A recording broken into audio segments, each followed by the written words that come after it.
Surprise! Or not so much of a surprise, I guess, if you're new to the channel. In the latter case, hi. Welcome to the show. In the other case, well, yeah. Let me explain what's going on. I put together a video and a couple updates in the past about what I want to do with this channel, but it's fitting to put this together now because obviously, well, the first steps have been taken in changing the focus of what I want to do with this YouTube channel. So this is the most direct way for me to get information out to my subscribers.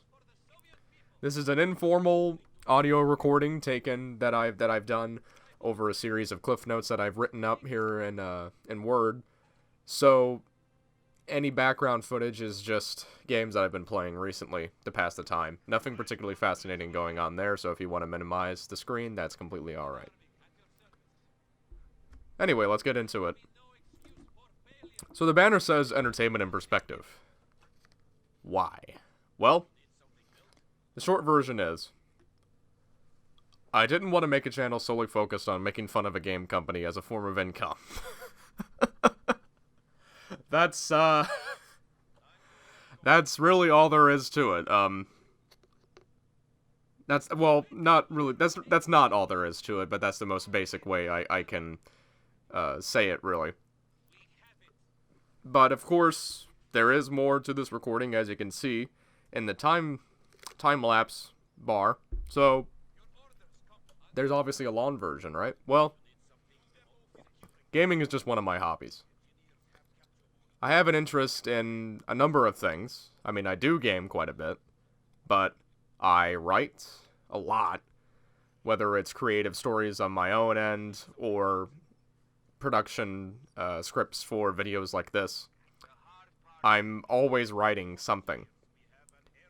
I've been writing stories and making videos ever since I was a little kid. So this is just something that I'm quite, interested in and I'm quite passionate about, and it's something that I wouldn't mind getting a decent income off of to pay my way through college.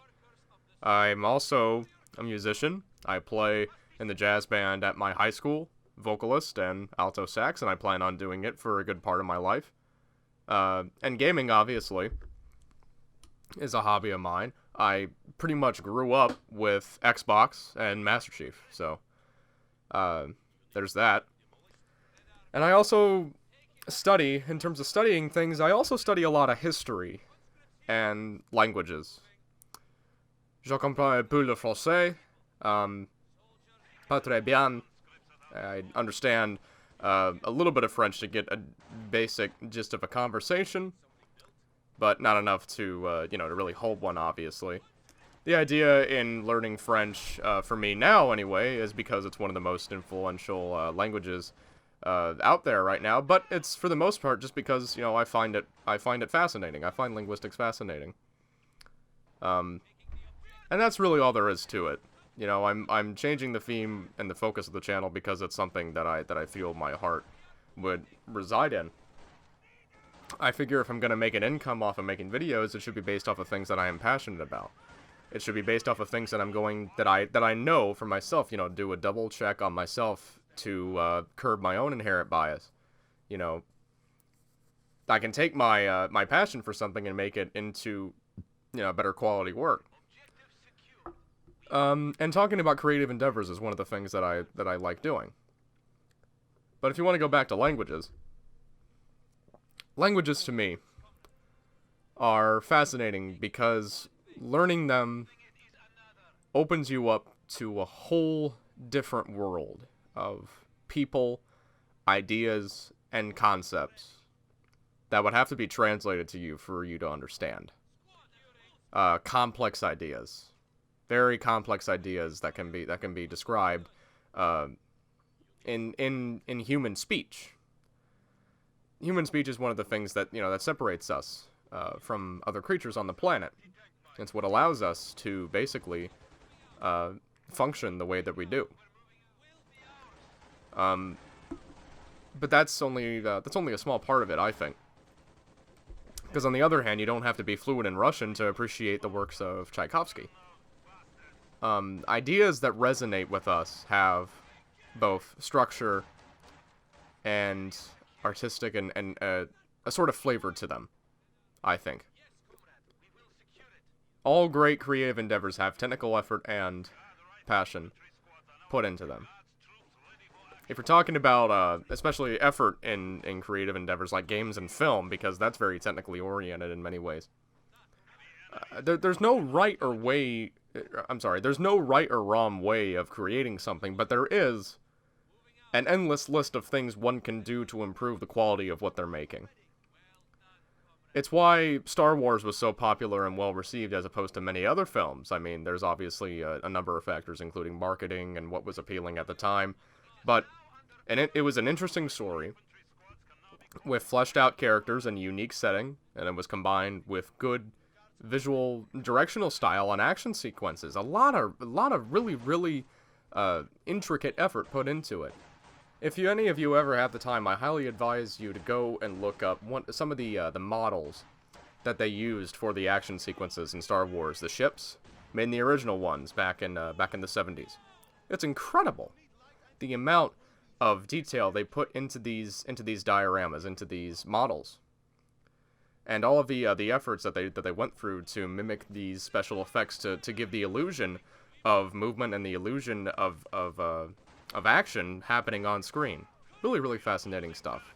One of the reasons why I find film such an interesting craft. That's why I'm so passionate about it. That's all of those things are combined to make a masterpiece. And the prequels had all the bells and whistles. They looked really pretty, and it was visually appealing, and it was put together from a directional standpoint very well. But it had a poorly written story. The prequels had a poorly written story and no structure. So even all of the beautiful music and all of the even the acting, a lot of people hated on Hayden Christensen, I think. I probably got his name wrong, but anyway, whoever played Anakin in any of the Star Wars prequels, I didn't think he did a particularly bad job. He was given a lot of those actors were given crappy material. So you have all these bells and whistles, but no structure, and it falls flat, kind of like with what I was talking about War Thunder in my last video. What's another example? Jackson Pollock, and abstract expressionism in general, as the way it's defined, post World War II in America.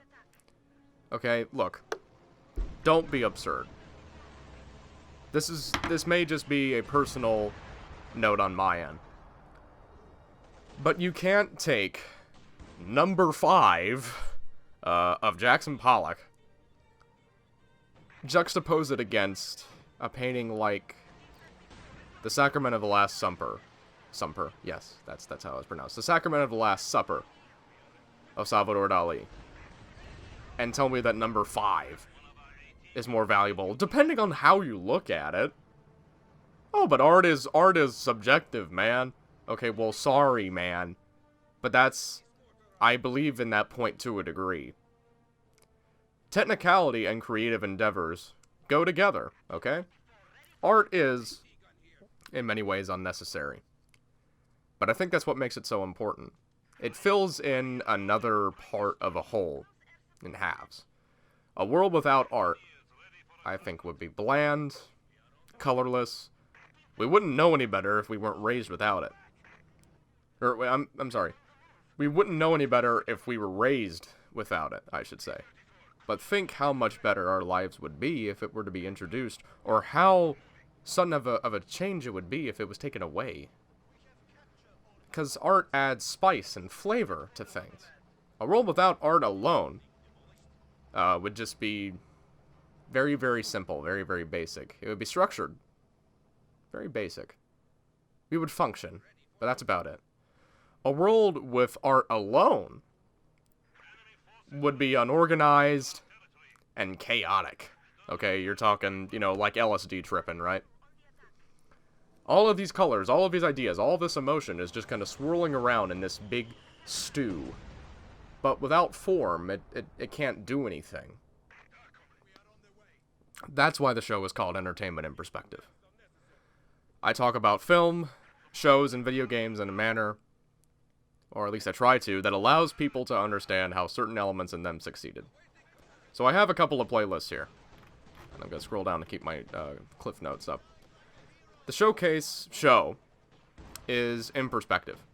I just described what I'm going to do previously. Think of it as a review show of sorts. Sound Synopsis talks about soundtracks and those various things, which will be enjoyable for audiophiles, and I just love talking about music, personally. And then we have Narrative Nut, which is where I splurge about writing in games or movies that were either really goddamn awful or really goddamn great. And I explain why they were either of those things, and what could have been done to improve the really bad ones. Russian Bias will run on a monthly schedule as planned. I'm not going to stop making that, because it doesn't put a huge dent in my production schedule. It's not really that big. It's not a big deal at all. What, it takes me 2 or 3 days to actually put it together. 1, to record it with Matt. 2, to take the audio and then put it into video format, and then edit it. And then maybe another day if it's a big one. But that is what I have planned. In terms of upload schedule, I can't really adopt a weekly or a bi-weekly or a monthly schedule for any of those particular shows. It just has to be something that I put together as I have the time and the opportunities to do so. But I will try to get out at least 2 videos from any of those shows out in a month. And a lot of people may listen to that and go, oh lord, that doesn't seem very active. Well, here's the thing. I would rather put together quality work that has a lot of time and, you know, and substance put into it, rather than just make a whole bunch of videos about various superficial topics. Maybe not superficial topics, but just make a whole bunch of videos without really all that much to them. So, quality over quantity in this case. And I don't think there's really much else to say on the subject about what I plan on doing and why I'm doing it. I'm aware that some people will look at what I have to say in some of these videos and just flat out disagree with either all of it or some things here and there. Which is why I go out of my way to provide explanations, logical ones, in the writing. But I always try to find a logical reason for the things I do, and I think I found a logical enough reason to change the focus of this channel and do something that I like. Life, for me, I think, is, it's coming full circle, you know? I have a lot of big plans. I'm going to be graduating high school pretty soon. My outlook on entertainment as a whole, and it's, the pathway of adopting that sort of thing as a career plan has changed drastically in the past few years. So, all I can really say to you guys personally, who are eager to see what I have to offer, take what I say with a grain of salt.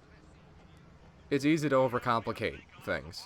You can look at a philosophy, you can look at the ideas of another person and just go down the list, right, and just check off everything. But if everybody did that, we wouldn't really be able to get a whole lot done now, would we? I had a history teacher a couple of years ago.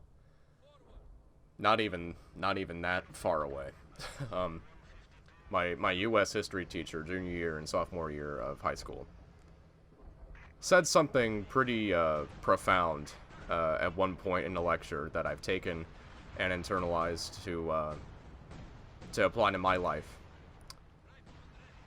If everyone agrees with every single little thing that you say, you're probably not saying anything too significant. And I think I've succeeded to a relative degree talking about War Thunder. But, you know, it's just a game, right? It's just one game. There's more to talk about out there than Gaijin Entertainment. So, above all, thanks for listening, and hey, stay tuned. I can't stress enough how much I want to, you know, emphasize with you guys that I don't take it for granted that a lot of you know of me, but I don't know of you all personally on an individual level. And to me, that's pretty crazy, man. That's like some meta stuff. Take care, folks, and thanks again for listening. I think we're gonna have a good time.